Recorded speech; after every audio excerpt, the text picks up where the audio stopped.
The man in the yellow pullover up at the very back row, please. The man in the yellow, yes. As I recall, a senior member of the shadow cabinet under Ted Heath was called Enoch Powell, and his views were almost identical to those of Mr. Griffin. And that gentleman actually shooed Ted Heath into number 10 with those views. OK. Chris Huhne? Well, let me answer that directly, because I think it's interesting.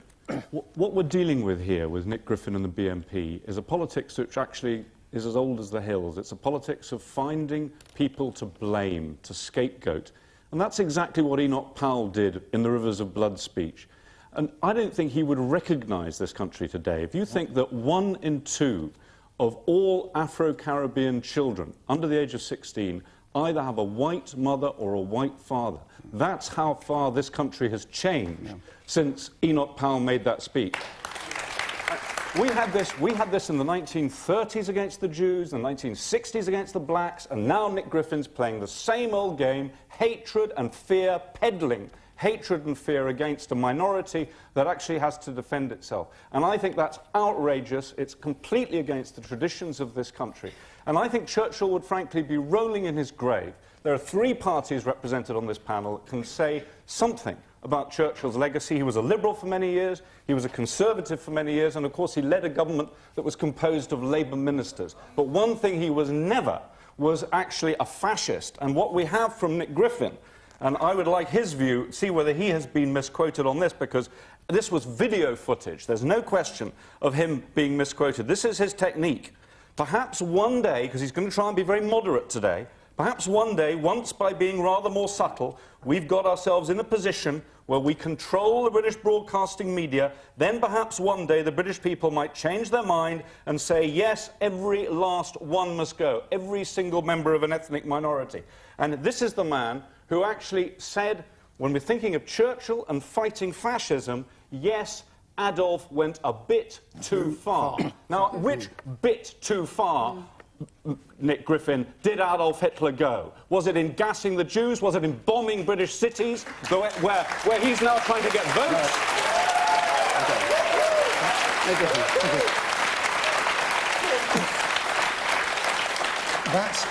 Chris, that's another one of those lies. Sorry, which lie? I'm talking about the one, Adolf went a bit too far. I never said such a thing. I am the most loathed man in Britain in the eyes of Britain's Nazis. There are Nazis in Britain, and they loathe me because I have brought the British National Party from being, frankly, an anti-Semitic and racist organisation into being the only political party which, in the clashes between Israel and Gaza, stood full square behind Israel's right to deal with Hamas terrorists. Well, answer this point about the video. Because there's no question of you being misquoted on that. It's on video. And you are saying... Wait a minute. There's another point about this video, which I've also seen. Anybody can see it. It's on YouTube. And you were there with the American friends of the BNP, and you were with the head of the Ku Klux Klan, David Duke. He's there in the picture, standing beside you. And the interesting thing to me is... He's there. He's there. I've seen it. I've seen it. Let me explain it. Oh, no, well, OK, all right, he's in disguise, perhaps. Anyway, He's there.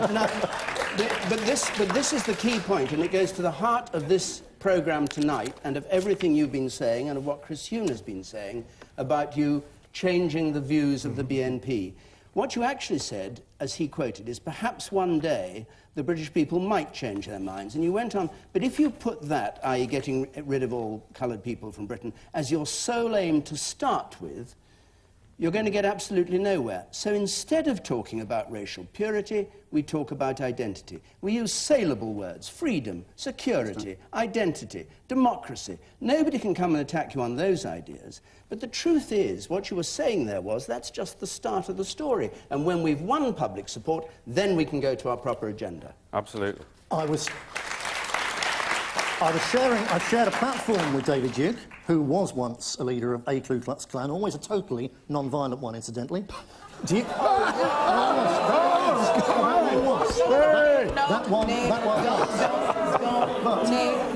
Nick, excuse me. Don't go and talk about the Ku Klux Klan. Because I know it's a vile organisation. No. I can tell you about David Duke. We don't have time for that. Don't BS. Yep. But further to David Duke. He detests where I stand. He regards me as a sellout. I've shared a platform arguing with him And when you're trying to win people over to a more moderate position, you have to go somewhere to start with where they come from. That, for instance, was the process whereby the Labour Party and others ended up today with Sinn Féin in government. So you were saying these things not because you meant them, but because it was the way of winning him over? In other words, you wanted to win over a racist to your view, and you said we start by being moderate. Not to win over him, I'm trying to win over the youngsters he otherwise leads astray. But can we reframe this whole question? The point about this is, why should anybody trust what you say? Why should anybody think it's any more than a facade? Why should anybody trust any politician? All of us. It's simple as that, really. I'm not one. It's not as simple. Sorry, I apologise. Sorry, I apologise, Bonnie. Could I just come in here? Because we've seen over the last week, and we've seen it in front of our eyes this evening, that the moment that anybody puts an uncomfortable quotation to Mr. Griffin, he says, I didn't say that, it wasn't quite like that. Well, most of us actually seen these things on YouTube.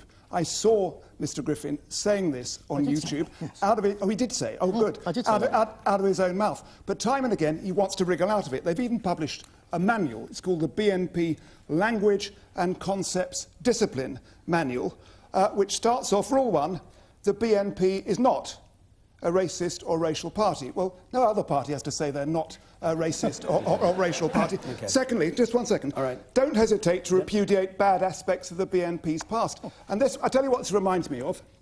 Reminds me of Dr. Strangelove. This guy is the Dr. Strangelove of British politics. OK. I want to go to some members of the audience. The person, the woman in the second row at the back there, please. Yes. Hello, I'd like to hear from Mr. Griffin a little more detail on his policies of repatriation. We'll come to that, all right? I promise you it'll be our next topic. The person there on the left with the brown pullover on. Yes? Brown? Is green. Green, all right. I wonder what Mr. Griffin's venomous tongue wants to say about... because he says he's brought the British National Party away from racism. But why has it taken many years of legal action and the Equality Commission to force you to change your entrance policy from only white members? OK. And the woman here on the right. I'm interested to know how you define an ethnic minority when the human race is largely believed to have started in Africa. So essentially, all of us are an ethnic minority. OK. The person in the blue shirt up there at the back. I'm just taking some comments here. The person in the blue shirt with spectacles on, yes. You, sir. That's right. So Winston Churchill... All right, he's got a white shirt. Go on, then, Farron. So Winston Churchill put everything on the line so that my ancestors wouldn't get, you know, slaughtered in the concentration camps. But here sits a man who says that that's a myth, just like a flat world was a myth. How could you say that? How could you? Can I answer those 3 points very briefly? Firstly, to that one, I cannot explain why I used to say those things. I can't tell you... any more than I can tell you why I've changed my mind.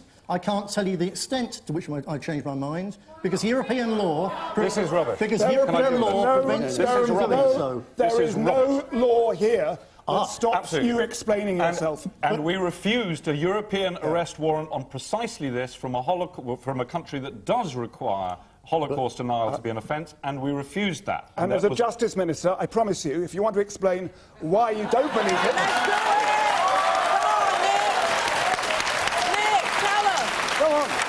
Go ahead. Go on. You got it. You have the freedom now to explain it. But unfortunately, the French courts and the German courts would not recognise me that. I'll sort that out for you as well. The Justice Minister.